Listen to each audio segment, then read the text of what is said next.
इफिसियों की पत्री 2 अध्याय और उसके 11 वचन से लेकर 22 वचन तक हम पढ़ेंगे।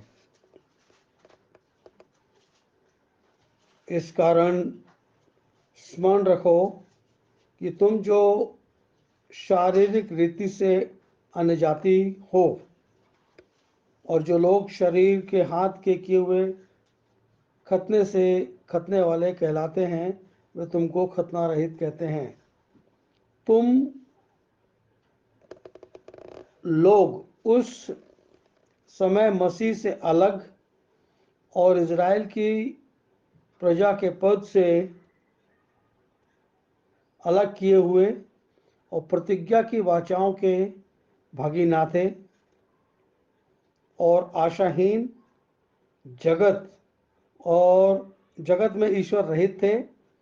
पर अब यीशु मसीह में तुम जो पहले दूर थे, लहू के द्वारा निकट हो गए हो, क्योंकि हमारा मेल है जिसने दोनों को एक कर दिया और अलग करने वाली दीवार को बीच से ढा दिया और अपने शरीर में बैर अर्थात व्यवस्था जिसकी आज्ञाएं विधियों की रीति पर थी दिया, दोनों ने अपने को एक नया मनुष्य उत्पन्न करके मेल करा दिया और क्रूस पर बैर को नाश करके इसके द्वारा दोनों को एक देह बनाकर परमेश्वर से मिलाए। उसने आकर तुम्हें जो दूर थे और उन्हें जो नज़दीक थे, दोनों को मेल मिलाप का सुसमाचार सुनाया, क्योंकि उसी के द्वारा हम दोनों की एक आत्मा में पिता के पास पहुंच होती है। इसलिए तुम अब विदेशी और मुसाफिर नहीं रहे, परंतु पवित्र लोगों के संगी, स्वदेशी और परमेश्वर के घराने के हो गए और प्रेरितों और भविष्यवक्ताओं की नींव, जिसके कोने के सिरे का पत्थर मसीह यीशु है, स्वयं ही बनाए गए हो, जिसमें सारी रचना एक साथ मिलकर प्रभु में एक पवित्र मंदिर बनती जाती है, जिसमें तुम भी आत्मा के द्वारा परमेश्वर का निवास स्थान होने के लिए एक साथ बनाए जाते हो। यहोवा परमेश्वर की आशीष इसके पवित्र वचन के पढ़े और सुने जाने पर हो। आमीन। आज सारे संसार के अंदर लोग एक फेस्टिवल मूड के अंदर हैं और जब हम फेस्टिवल की बात करते हैं तो हम संसार की बात करते हैं। इस पृथ्वी के ऊपर जो फेस्टिवल हैं या जो पर्व हैं, उनको परमेश्वर ने ओल्ड टेस्टामेंट के अंदर दिया है और वो सारे के सारे इजराइलियों के लिए थे, यहूदियों के लिए थे। उनमें से एक पर्व की छाया हमारी जिंदगियों पर भी असर डालती है। बहरहाल मैं आज उसके ऊपर बात नहीं करूंगा, परंतु हम जहां पर खड़े हैं कैलेंडर के हिसाब से 2023 में, मैं आज की बात भी नहीं करना चाहूँगा। मैं बात करना चाहूँगा प्रभु यीशु मसीह के क्रूसिफिक्शन की और इस दुनिया में फेस्टिवल मनाने की उस रीत की। इन दोनों में एक डिफरेंस है और उस डिफरेंस में ही हम पाए जाते हैं परमेश्वर के नज़दीक। उसके अंदर जो अंतर है, उस अंतराल में ही हम पाए जाते हैं। मैं एक एक बात को बड़ी सहजता से आपके पास रखूंगा और आप उसको समझने का प्रयास करें, और फिर भी अगर किसी को डिफ़िकल्टी है तो आप मुझसे बात कर सकते हैं।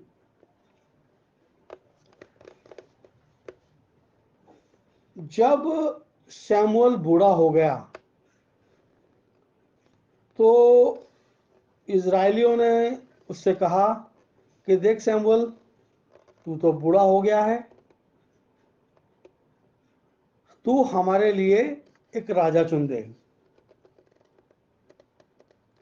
और ये बात सुनकर शमूएल को काफ़ी सदमा पहुंचा, धक्का पहुंचा, और उसने ये बात परमेश्वर के साथ साझा की कि इज़राइली लोग चाहते हैं कि उनके लिए एक दुनियावी राजा चुन दिया जाए और वो दुनिया के राजाओं की मानंद हो और वो उनके ऊपर राज करे। तो वो दुखित था शमूएल, तो वो परमेश्वर का सेवक था, सच्चा सेवक था। उस सेवक ने अपनी व्यथा सुनाई तो परमेश्वर ने कहा कि जैसा वो चाहते हैं तू वैसा ही उनके लिए कर दे। ये पहली दफा नहीं हुआ था। इससे पहले जब परमेश्वर ने सारे मुल्क को उस होरेब पहाड़ के पास इकट्ठा होने के लिए बोला था और परमेश्वर इज़राइल से स्वयं बात करना चाहता था और उसने की भी। और जब वो बात करना चाहता था तो उसने जब उनसे बातचीत करी तो उसके बाद उन इज़राइलियों ने अब्राहम से कहा, नहीं अब्राहम से नहीं, सॉरी, मूसा से कहा कि देख, हम परमेश्वर की बात नहीं सुन सकते, हमारे अंदर हमारा जी घबराता है और कहीं ऐसा ना हो कि हम मर जाएं। तू परमेश्वर से बात करा कर और जो परमेश्वर तुझसे कहता है तू वो बात हमको समझा दिया कर। अब ये बात मूसा ने परमेश्वर से कही तो परमेश्वर ने कहा कि ठीक है, तू इनके लिए एक नबी चुन दे। और नबी जो कुछ मैं तुझसे कहूंगा, और उस समय का नबी हारून था, जो कुछ मैं तुझसे कहूंगा तू उससे कह दे और वो इनको ये सारी बातें बता दिया करेगा।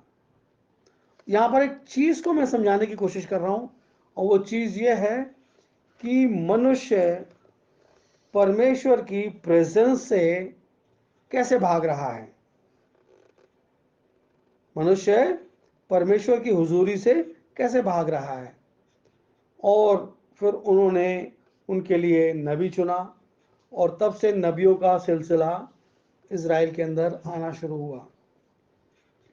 अब उसी आधार के ऊपर उन्होंने एक राजा चुना। जब राजा चुना तो परमेश्वर को दुख हुआ और वो कहते थे कि इज़राइल जो मेरी चुनी हुई कौम है वो नहीं चाहती कि मैं उनका राजा ठहरूं। और हे शमूएल, उसने उन लोगों ने तुझे नहीं त्यागा है, उन लोगों ने मुझे त्याग दिया है। तो ये दूसरी बार थी ऐसा हुआ। तो अब जो प्रभु यीशु मसीह ने न्यू टेस्टमेंट के अंदर एक आज्ञा लोगों को दी, सॉरी पौलुस ने जो आज्ञा उनको दी, और वो आज्ञा क्या थी? वो आज्ञा ये थी कि तो प्रभु की मृत्यु जब तक वो ना आए तुम प्रचार करते हो। यानी कि जो, क्योंकि जब कभी तुम ये रोटी खाते और इस कटोरे से पीते हो तो प्रभु की मृत्यु जब तक ना आए तुम प्रचार करते हो। तो प्रभु की मृत्यु का प्रचार करना है उन लोगों के बीच में जो जीवन को पाना चाहते हैं और उन लोगों के भी बीच में जो प्रभु को जान चुके हैं।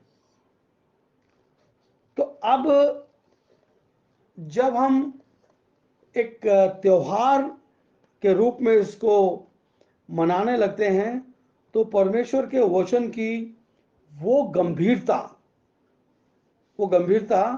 जो परमेश्वर ने अपनी कौम के लिए दी, वो गंभीरता वहाँ से हट जाती है।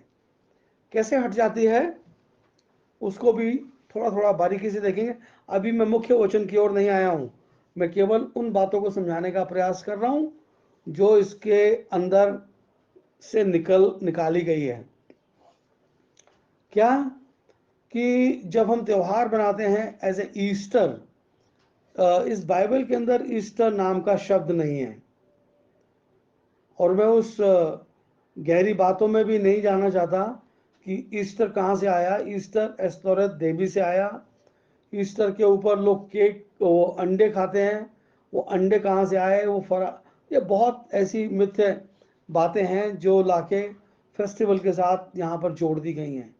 और जब ये जोड़ दी गई हैं, ये हमारी ज़िंदगियों में क्या असर डालती हैं, ये हमारी ज़िंदगियों में जो एक गहरा असर डालती हैं, वो हम देखते हैं उत्पत्ति की पुस्तक में।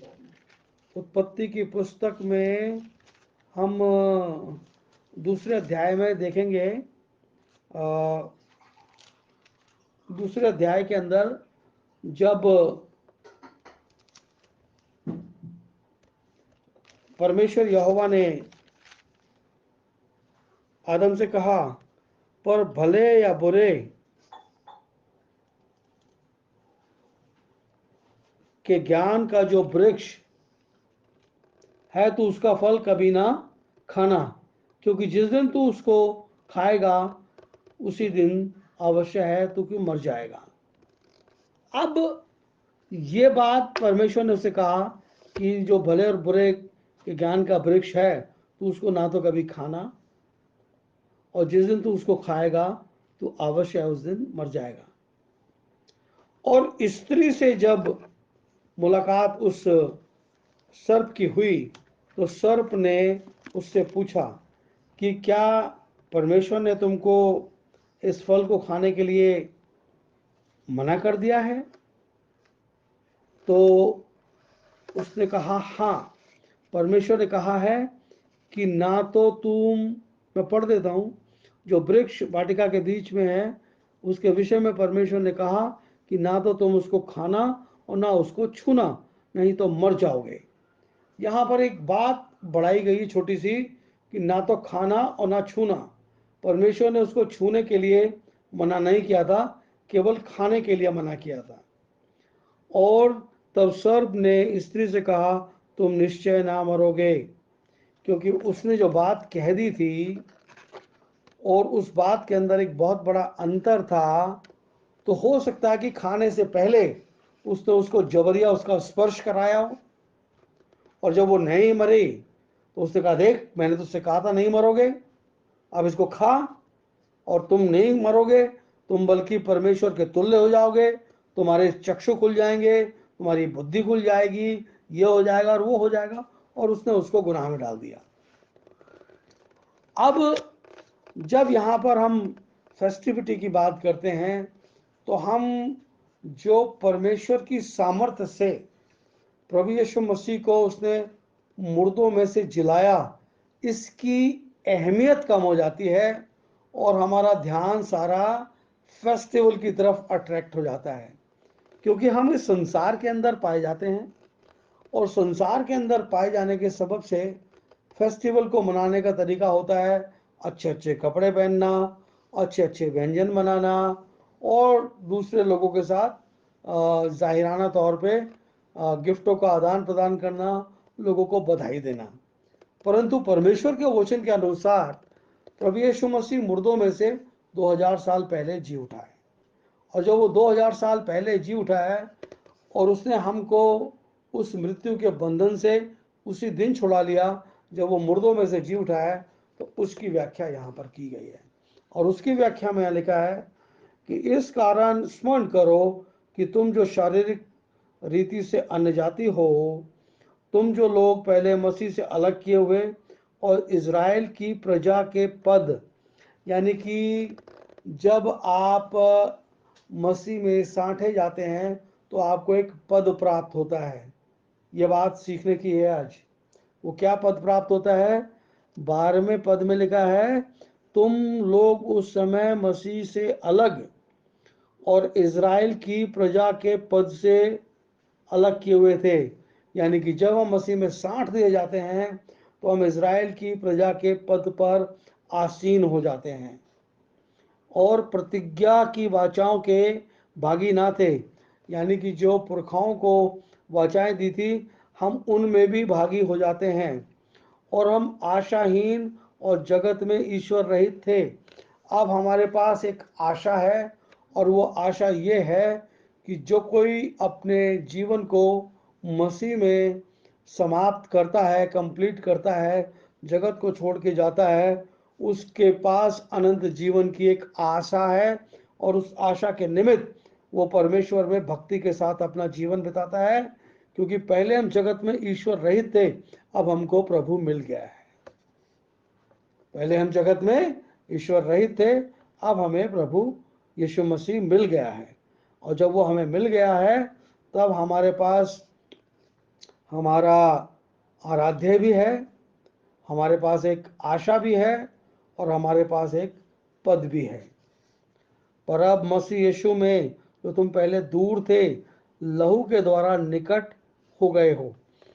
उस लहू से जब हमारे गुनाहों को धोया जाता है, हर एक जगह एक शब्द इस्तेमाल किया जाता है और वो मॉडर्न, जैसे जैसे नए ट्रांसलेशन आते हैं, इन शब्दों को एक हल्केपन के रूप में बाइबल के अंदर लिपिबद्ध किया जाता है। पुराने जो वचन थे और जो पुराने एडिशंस थे, उनके अंदर एक शब्द आता था और वो था विमोचन। और इंग्लिश के अंदर आता था washing, wash out, remission. Remission का मतलब होता है कि उसको बिल्कुल मिटा देना, उसके अस्तित्व को भी खत्म कर देना। अगर यहाँ पर थोड़ी देर के लिए एक चम्मच दूध गिरा दिया जाए और उसको हल्का सा किसी पेपर से पोंछ दो, तो उसका जो तत्व की छाप है वो इसके ऊपर पड़ी रहती है।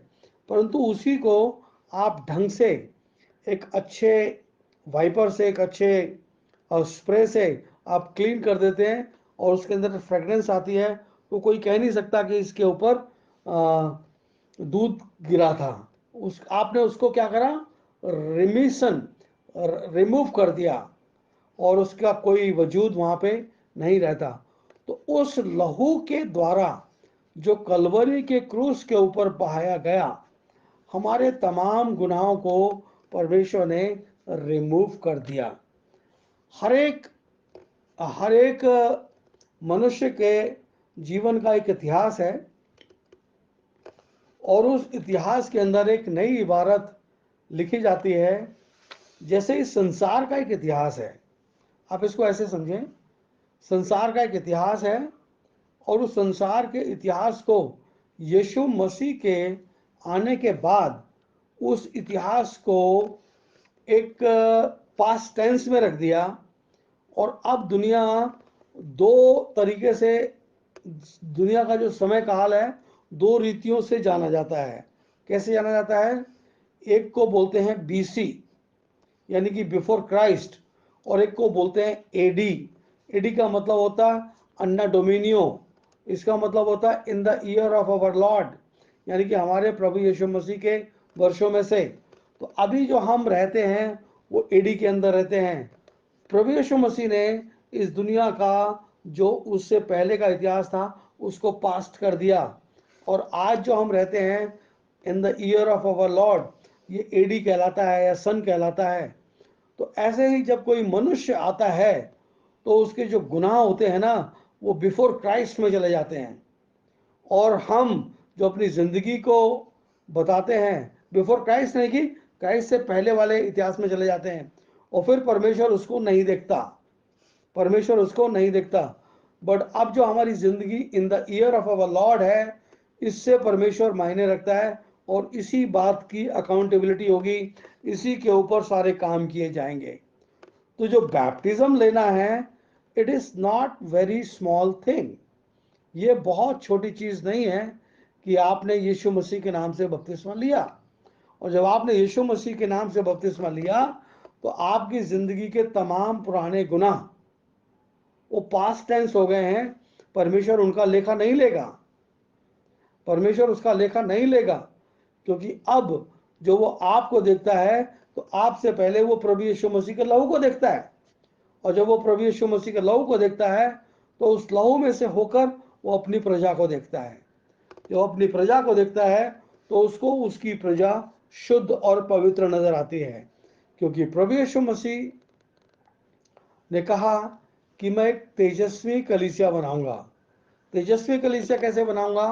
कि उसको अपने लहू से धो दूंगा, वो पवित्र होगी, निष्कलंक होगी, उसमें कोई दाग नहीं होगा, उसमें कोई धब्बा नहीं होगा, और वो बिल्कुल निष्कलंक होगी। उसको मैं परमेश्वर के सामने प्रस्तुत करूंगा।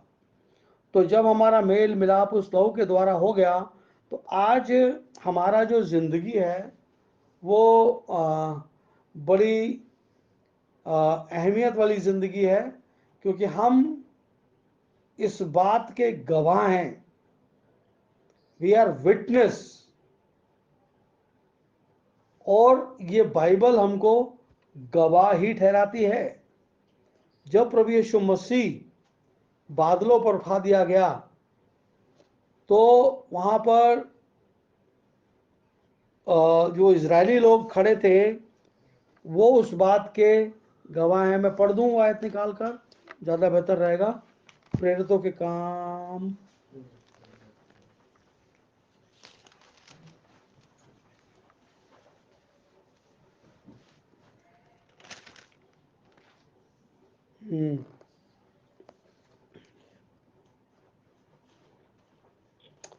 यहाँ लिखा है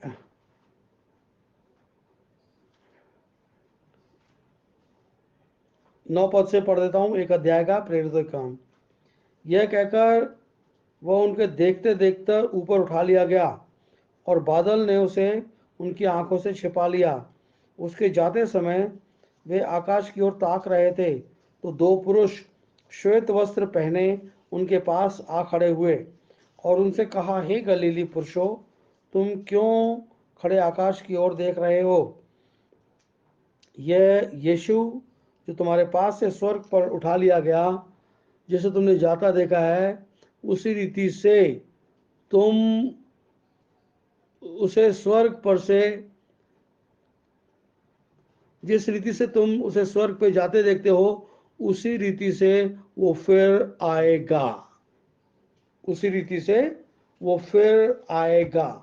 अब जब प्रभु यीशु मसीह उस रीति से आएगा तो मेरे अजीज भाइयों और बहनों, मैं और आप जो उस आशा के अंदर, जिसमें कि परमेश्वर ने हमें अपने अनुग्रह के अंदर अपने पास बुलाया है, उस आशा में आज दुनिया फेस्टिवल मूड में है।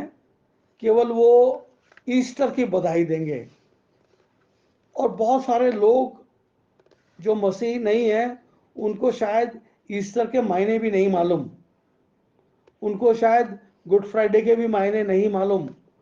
तो ये ज़्यादा इम्पोर्टेंट है कि ये बताया जाए कि प्रभु यीशु मसीह मारा गया, और यह बताया जाए कि प्रभु यीशु मसीह मुर्दों में से जी उठा। आगे चलते हैं। और वे शरीर में जो बैर अर्थात व्यवस्था की उन आज्ञाओं की विधियों की रीति पर था, उसे मिटा दिया और दोनों से अपने को एक नया मनुष्य उत्पन्न कर मेल करा दिया। और जब हम व्यवस्था के अंतर्गत थे तो व्यवस्था उस सिद्धता तक मनुष्य को नहीं पहुंचाती है, क्योंकि व्यवस्था के द्वारा पाप का ज्ञान होता है। और यहाँ लिखा है कि क्रूस पर बैर को नाश करके दोनों को एक ही देह बनाकर परमेश्वर से मिलाए। ये दोनों कौन हैं? ये दोनों हैं यहूदी और अन्य जाति लोग। इन दोनों को एक बना दिया, इज़राइल के पद पर पहुंचा दिया, और इज़राइल के पद पे पहुंचाए जाने से दोनों को एक देह बनाकर, अब ये देह कौन सी है? ये देह है प्रभु यीशु मसीह की देह। जो प्रभु यीशु मसीह की देह है, अब इस समय वो आध्यात्मिक देह कहलाती है, मिस्टिकल बॉडी ऑफ क्राइस्ट कहलाती है। और उसके अंदर पाए जाने वाले लोग उस इज़राइल के पद के ऊपर माने जाते हैं, क्योंकि they are found in Christ Jesus. और इस प्रकार से उसने आकर तुम्हें जो दूर थे और जो निकट थे दोनों को मेल मिलाप का सुसमाचार सुनाया। अब जो मसीह में पाए जाने वाले लोग हैं, जो उस रिजरेक्टेड क्राइस्ट के अंदर पाए जाने वाले लोग हैं, उनको मेल मिलाप का सुसमाचार सुनाया है। और जिन्होंने मेल मिलाप का सुसमाचार सुना है और उसको अंगीकार किया है, उनके ऊपर ये बात अप्लाई होती है कि अब जो मसीह में है वो एक नई सृष्टि है। और जो नई सृष्टि है उसके ऊपर मृत्यु का कोई अधिकार नहीं। और जब उसके ऊपर मृत्यु का कोई अधिकार नहीं, तो यानी कि वो जीवन लेकर चलने वाले लोग हैं, उनके अंदर जीवन पाया जाता है। और जब वो जीवन पाए जाने वाले लोग हैं और उनके ऊपर मृत्यु का कोई अधिकार नहीं, उनके ऊपर कोई दंड की आज्ञा नहीं, तो ये वो नई सृष्टि है जो परमेश्वर की महिमा के लिए होगी। क्योंकि एक बात बाइबल ये कहती है कि जब तक मैं तेरे बैरियों को तेरे पांव की चौकी ना कर दूं, तो वो पांव की चौकी कब होगी? पांव की चौकी जब सारी कायनात प्रभु यीशु मसीह के अधीन होगी। और जब प्रभु यीशु मसीह इस कायनात के ऊपर 1000 वर्ष तक राज करेगा, तो वो सारे बैरी उसके अधीन होंगे। और उसके बाद वो मृत्यु को नाश करेगा, और जो मृत्यु को नाश करेगा वो अंतिम बैरी होगा। वो अंतिम बैरी को प्रभु नाश करेगा, और फिर वो सारी प्रजा को परमेश्वर में समर्पित कर देगा। और जब परमेश्वर में वो सब कुछ समर्पित कर देगा, वहां से अनंत शुरू हो जाएगा। अनंत शुरू हो जाएगा, और जो शारीरिक व्यवस्थाएं हैं ये सब समाप्त हो जाएंगी, और वहां से अनंत शुरू हो जाएगा। परंतु आज उसने आकर तुम्हें जो दूर थे और जो निकट थे दोनों को मेल मिलाप का सुसमाचार सुनाया, क्योंकि उसी के द्वारा हम दोनों को एक आत्मा में पिता के पास पहुंच होती है। हम सब लोगों की एक आत्मा में पिता के पास पहुंच होती है, और वो हम परमेश्वर का पवित्र आत्मा है। उस पवित्र आत्मा की प्रेजेंस और उसकी अगुवाई के अंतर्गत ही हमारी एक्सेस परमेश्वर तक रहती है। इसलिए तुम अब विदेशी और मुसाफिर नहीं रहे, परंतु पवित्र लोगों के संगी और परमेश्वर के घराने के हो गए हो। अब हम परमेश्वर के घराने के हो गए हैं। किस आधार पे? मैं एक वचन और पढ़ता हूं आपके लिए, अपने लिए, और वो हमको मिलेगा पत्रस इसका 2 अध्याय और 9 वचन। यहाँ लिखा है, पर तुम एक चुना हुआ वंश, राज पदधारी, याजकों का समाज, पवित्र लोग और परमेश्वर की निज प्रजा हो, इसलिए कि जिसने तुम्हें अंधकार में से अपनी अद्भुत ज्योति में बुलाया, तुम उसके गुण प्रकट करो। हम यहाँ पर परमेश्वर के गुण प्रकट करने के लिए बुलाए गए हैं। निर्गमन, मैं आपके लिए पढ़ूंगा, निर्गमन 19 अध्याय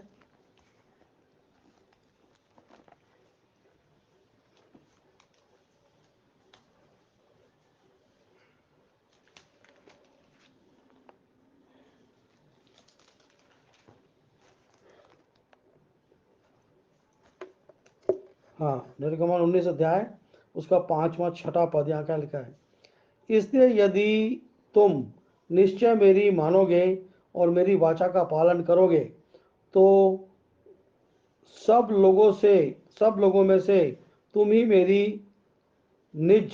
तुम ही मेरा निज धन ठहरोगे।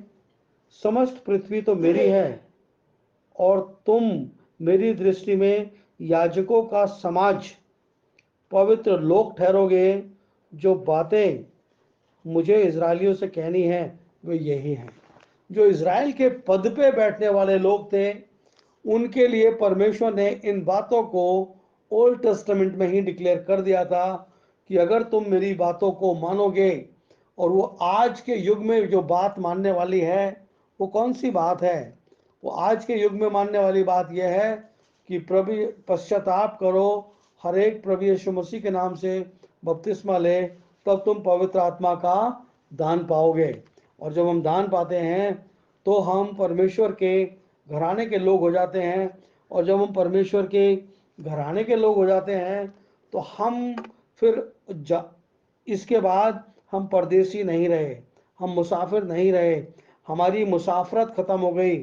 हम जब तक शरीर में हैं तब तक मुसाफरत हैं, हमें अनंतता का टिकट मिल गया है, एंट्री पास मिल गया है आपके पास। अगर कोई भी यात्रा करते हैं रेल से, उनके पास रेल टिकट होता है। अगर कोई यात्रा करते हैं अगर यात्रा करते हैं अगर कोई यात्रा करते हैं उससे व्हाट यू कॉल प्लेन से, तो उनके पास एक एयर टिकट रहता है। और एयर टिकट से जब वो यात्रा करते हैं तो उनके पास एयर टिकट रहता है। और वो एयर टिकट रहने से उनको फ्लाइट के अंदर एक्सेस मिलता है। और जब उनको फ्लाइट के अंदर एक्सेस मिलता है तब वो फ्लाइट के अंदर एंटर कर पाते हैं। क्योंकि आपको भी एक टिकट चाहिए, आपको एक टिकट चाहिए कि, और उस टिकट की क्या खूबी होनी चाहिए कि स्वर्ग में प्रवेश करने वाला कोई पापी ना हो। तो उसको पवित्र होना पड़ेगा। पवित्र होने के लिए प्रभु यीशु मसीह का लहू काफी है। पवित्र होने के लिए उसको प्रभु यीशु मसीह का लहू काफी है। स्वर्ग में परमेश्वर के राज्य में जाने के लिए आपके पास परमेश्वर का जीवन होना चाहिए, और वह है पवित्र आत्मा। जब हमको परमेश्वर ने पवित्र आत्मा दिया तब हम देखते हैं कि परमेश्वर का जो पवित्र आत्मा है वो हमको वहां पर ले जाने में पर्याप्त है। तो मेरे अजीज लोगों, मेरे अजीज भाई और बहनों, 19वें पद में लिखा है, इसलिए अब तुम विदेशी और मुसाफिर नहीं रहे, परंतु पवित्र लोगों के संगी और स्वदेशी और परमेश्वर के घराने के हो गए हो, और प्रेरितों और भविष्यवक्ताओं की नींव, जिसके कोने के सिरे का पत्थर मसीह यीशु है, स्वयं ही बनाए गए हो। तो हमें उस बुनियाद पे लगाया गया है जिसके कोने के सिरे का पत्थर प्रभु यीशु मसीह है। हम इस ईस्टर फेस्टिवल के पार्ट नहीं हैं। ईस्टर फेस्टिवल इस पृथ्वी के ऊपर है, शरीर में है, शरीर के साथ नाश हो जाएगा। परंतु जो उस अनंतता के भागी हैं, जिन्होंने अपने गुनाहों को यीशु मसीह के लहू से धोया है और एवज में पवित्र आत्मा पाया है, वो लोग स्वर्ग में एंटर कर पाएंगे और वो परमेश्वर के घराने के होंगे, जिसमें सारी रचना एक साथ मिलकर पवित्र मंदिर बनती जाती है। जब हम उसका पार्ट बनते हैं तो परमेश्वर हमको उस देह के अंदर, उस बॉडी के अंदर एक प्लेसमेंट देता है, एक जगह स्थान हमको देता है। हम उस बॉडी के अंदर प्लेस कर दिए जाते हैं। जैसे किसी भवन का निर्माण किया जाता है या मंदिर का निर्माण किया जाता है, पवित्र स्थान का निर्माण किया जाता है, तो हम ऐसे क्या करते हैं जिसमें सारी रचना एक साथ मिलकर प्रभु में एक पवित्र मंदिर बनती जाती है। तो हम एक परमेश्वर का निवास स्थान बनते जाते हैं। आज परमेश्वर आपके और मेरे हृदय के अंदर वास करता है, और आज परमेश्वर का आत्मा यहाँ हमारे बीच में मौजूद है। वो इस बात का गवाह है कि हम क्या कर रहे हैं। वो वहां पर भी गवाही के लिए परमेश्वर का आत्मा है। जो लोग अंडे खा के आज ईस्टर मनाएंगे, और आज यहाँ पर भी परमेश्वर का आत्मा मौजूद है जो उसके लहू की दुहाई दे रहे हैं, जिसने कलवरी के क्रूस के ऊपर अपने प्रिय पुत्र की कुर्बानी दी और हमें उस लहू के द्वारा छुड़ा लिया। तो ये आज हमें सबक लेना है कि वास्तव में हमारा छुटकारा कैसे है। तो यहूदी और अन्य जातियों को एक देह के अंदर मिलाप हुआ, और वो कहता है कि जो बीच में दीवार थी, जब प्रभु यीशु मसीह कलवरी के क्रूस के ऊपर अपने प्राण को देता है, तो मंदिर का, उस हैकल का वो पर्दा फट जाता है। और वो पर्दा फट जाता है, वो इस बात का प्रमाण है कि अब हमारी एक्सेस, हमारी पहुंच प्रभु यीशु मसीह तक हो गई है। और वो जो पहुंच हमारी प्रभु यीशु मसीह तक हो गई है, वो उसके वचन के आधार पर ही हमें परमेश्वर के साथ अपने संबंध को बरकरार रखना है, जिसमें तुम भी आत्मा के द्वारा परमेश्वर का निवास स्थान होने के लिए एक साथ बनाए जाते हो। परमेश्वर का निवास स्थान होने के लिए बनाए जाते हो। जब हम इकट्ठे होते हैं तो हम एक टैबरनेकल का निर्माण करते हैं, एक चर्च का निर्माण करते हैं, और उसके अंदर हमारा जीवित परमेश्वर आके वास करता है, और वो अपने बच्चों से प्रसन्न रहता है कि वो दुनिया के चमक दमक में नहीं। जैसे हव्वा ने कहा कि ये फल देखने में अच्छा, खाने योग्य और मनभाऊ है, नहीं। यहाँ पर परमेश्वर के वचन की आज्ञा है कि मैं उसमें शरीक ना हूं तो मैं उसमें शरीक ना हूं। तो मेरे अजीज प्रिय भाई बहनों, प्रभु यीशु मसीह आपको अपने अनुग्रह में बना के रखे और हमको ये बुद्धि दे कि वास्तव में जो चर्च ऑफ क्राइस्ट है वो आप और मैं हैं, प्रभु यीशु मसीह के नाम से बपतिस्मा लेने के बाद। और ये लिविंग चर्च है, ये जीवित चर्च है, ये सदैव जीवित रहेगा, क्योंकि प्रभु यीशु मसीह इसको परमेश्वर के हवाले कर देगा, और ये जो चर्च है ये अनंतता में प्रवेश कर जाएगा। मैं अपनी बात को यहीं पर रोकता हूँ आज।